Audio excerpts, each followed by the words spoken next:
So the interview that BBC Radio Sheffield were going to do has now been coming out early. Someone leaked it. Someone's getting in trouble for that. But let's talk about the bits in it.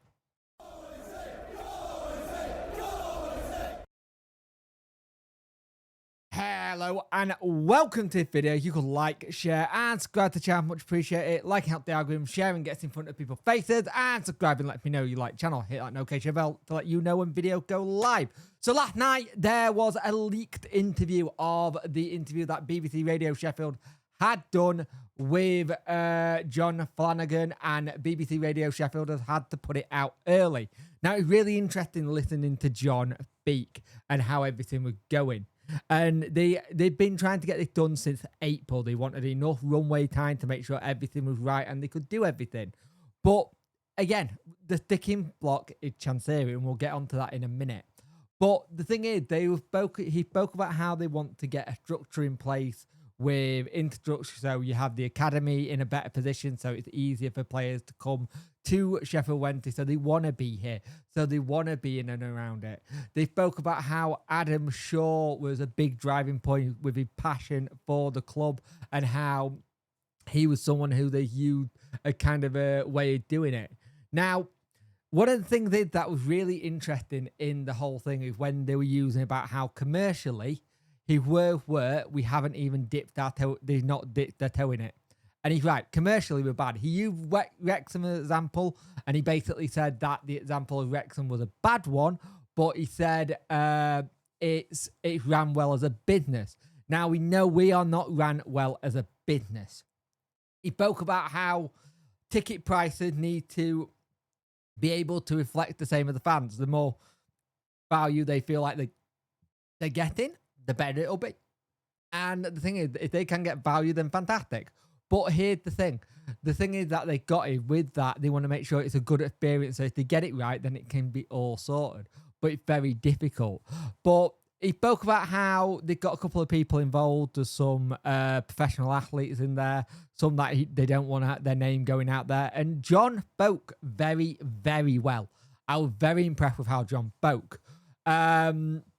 He spoke about how the footballing side of things, they would like to bring in like a director of football. They would like to bring in someone to do that side and make sure the coaching staff is right. And in that, they were like, we definitely do want to keep Danny.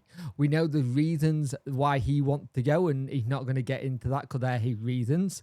Danny's reasons, that is. But their number one target, if they get hold of the club, is to get Danny Rule as the manager. Now, here's the thing. They send... First, when getting in touch with DC, they sent an email.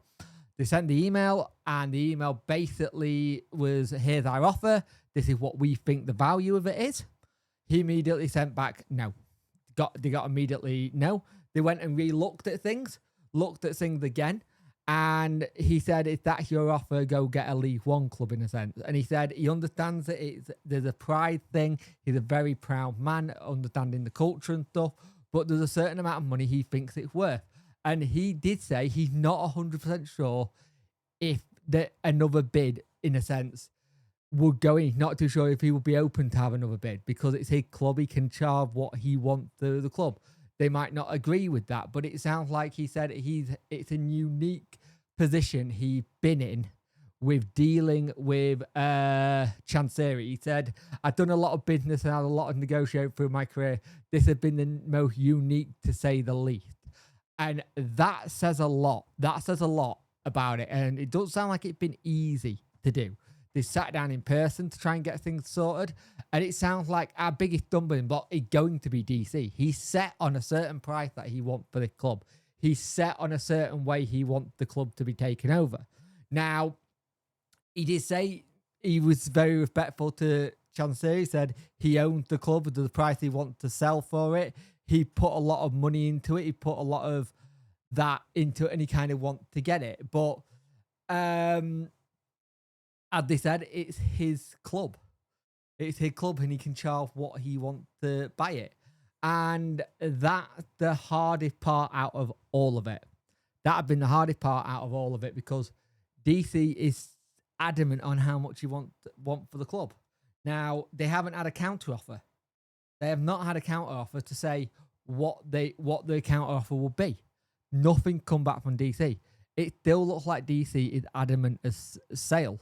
Now, it does seem like this interview with John Flanagan was done before the news of the FL charges. I could be wrong, but it sounded like this was done well before that. And I don't know if that gives them a little bit of an upper hand now when they go to negotiate next, go to put another offer in.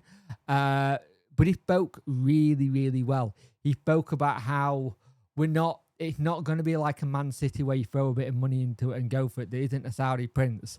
You're going to have to do it a really smart way, using the commercial side to kind of get things done. They spoke about how the stadium and the training ground could really do with sorting out, and if they can get that better and people want to be there, then fantastic. But annoyingly for me, I think it's really sad that this interview's been leaked already.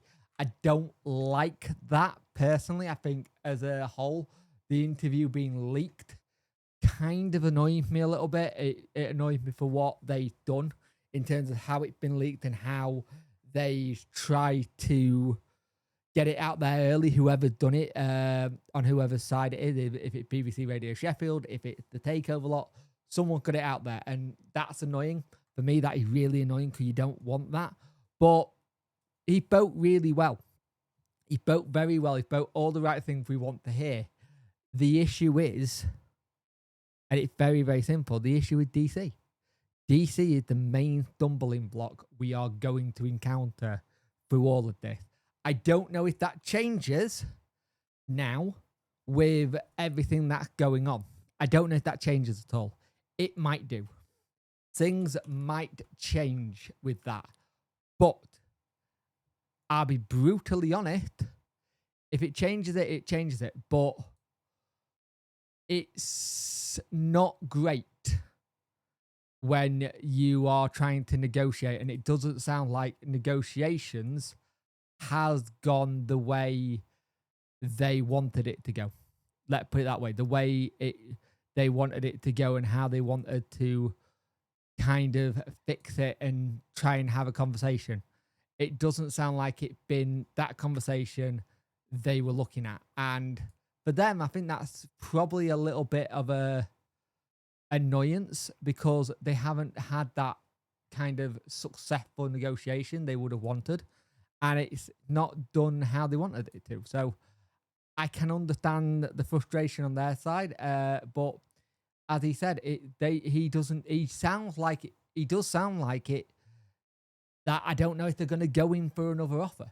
I'll be brutally honest. I don't know if they are going to go in for another offer at the club with that second one. I just wonder if the interview is testing the water to see what people say and what they're willing to go for. But he did say he's not sure. And it's very difficult to know what will happen next. Great interview by Rob Statton. Thought it was brilliant. John Flanagan spoke excellent. I did think he spoke very well.